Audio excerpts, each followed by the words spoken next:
रीवा का एक ऐसा कॉलेज जिसके साथ सिर्फ पीएम श्री का नाम जुड़ा और वहाँ की तस्वीर बदल गई।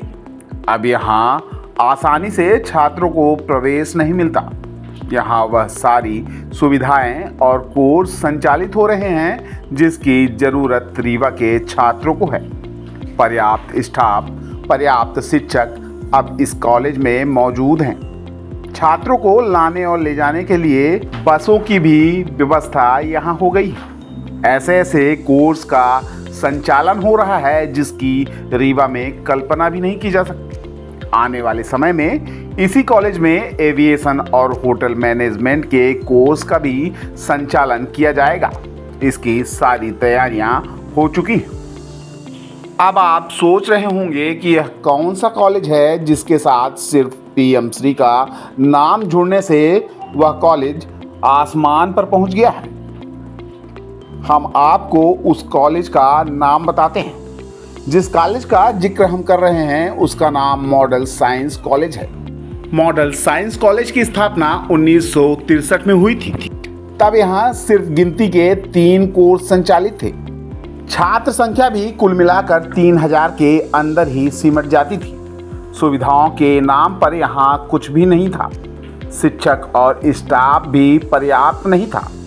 जब से पीएम श्री का नाम जुड़ा तब से यहाँ के हालात बदल गए हैं।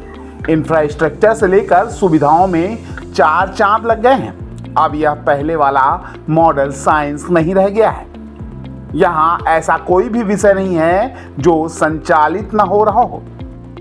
राष्ट्रीय शिक्षा नीति के तहत एक ही छत के नीचे वह सारे विषयों की पढ़ाई कराई जा रही है जिसके लिए छात्र इधर उधर भटकते रहते थे। विषय बढ़ने से सीट भी बढ़ गई हैं। अब यहाँ प्रथम वर्ष में एडमिशन की संख्या 4000 पार कर गई है। इससे ही कॉलेज की स्थिति का अंदाजा सहज ही लगाया जा सकता है। पहले इस कॉलेज में बीएससी, एमएससी और बीसीए ही संचालित हो रहे थे।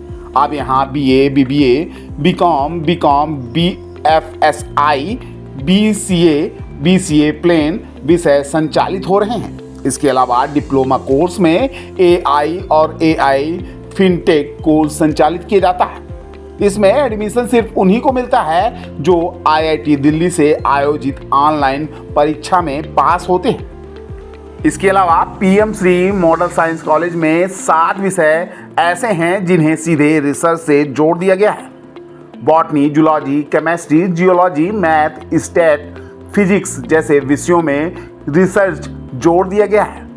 रिसर्च विथ ऑनर्स कर दिया गया है। इसमें बीएससी 4 साल की कर दी गई है।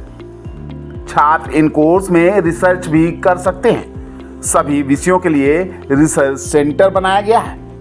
ऐसी सुविधा मध्य प्रदेश के किसी भी कॉलेज में नहीं है।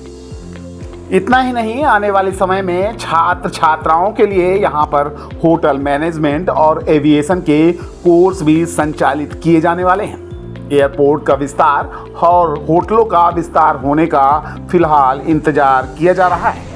कॉलेज में पीएम श्री कॉलेज बनने के बाद अपने यहाँ क्या क्या सुविधाएं बढ़ी हैं और पहले मतलब क्या स्थिति थी, अब क्या छात्रों को सुविधाएं मिल रही हैं? महाविद्यालय को जब से प्रधानमंत्री कॉलेज ऑफ एक्सीलेंस का दर्जा प्राप्त हुआ तब से महाविद्यालय सर्वप्रथम इसको ये मूल रूप से विज्ञान महाविद्यालय जाना जाता था उत्तर प्रदेश में। अब इसमें यहाँ सभी फैकल्टी आर्ट्स, कॉमर्स भी यहाँ तब से संचालित हो गई हैं और निश्चित रूप से विद्यार्थियों की संख्या पहले की अपेक्षा लगभग 2 गुने से ज़्यादा हो गई है। पहले तो विद्यार्थियों की संख्या, फैकल्टी वाइज जो राष्ट्रीय शिक्षा नीति का मूल मर्म है कि संस्थानों को बहुविषयक संस्थान बनाना है, वो हमारी उस रूप में ये महाविद्यालय उसकी ये प्रतिपूर्ति करने में सफल होता दिख रहा है। दूसरा, विद्यार्थियों को जो कुछ इस प्रकार के कोर्सेज जिसमें उनको रोजगार की संभावनाएं हों, जैसे कि महाविद्यालय में आईआईटी दिल्ली के सहयोग से हम लोगों ने 2 डिप्लोमा कोर्सेज शुरू किए जिसमें आर्टिफिशियल इंटेलिजेंस जो आज के समय की सर्वाधिक आवश्यकता है और एआई फिनटेक, वो दोनों कोर्सेज हमारे यहाँ चल रहे हैं। साथ ही साथ हम लोगों कॉमर्स में एक नया जिसको बोलते हैं बैंकिंग, फाइनेंस, सर्विस, इंश्योरेंस, उस पाठ्यक्रम को भी हम लोग चला रहे हैं। इसके साथ ही साथ विद्यार्थियों का अधिक से अधिक शोध के प्रति रुझान बढ़े जिसके लिए महाविद्यालय जाना जाता है। साथ ही साथ राष्ट्रीय शिक्षा नीति में जिसमें अनुसंधान पर सर्वाधिक जोर दिया है, विद्यार्थी अनुसंधान की ओर अभिमुख हो, उसके लिए विद्यार्थियों को अधिक से अधिक वन नेशन वन सब्सक्रिप्शन में पंजीयन के लिए प्रेरित किया गया है। लगभग इस महाविद्यालय में 70% विद्यार्थी ONOS में पंजीकृत हो गए हैं। महाविद्यालय में जिस प्रकार से राज्य शासन की मंशा है कि महाविद्यालय भविष्य में एक मॉडल के रूप में देखिए, उस रूप में सतत प्रयास किया जा रहा है और आशा ही नहीं पूरा विश्वास है कि राष्ट्रीय शिक्षा नीति के अनुरूप और शासन की मंशा के अनुरूप आने वाले समय में महाविद्यालय अपने स्वरूप में दिखेगा।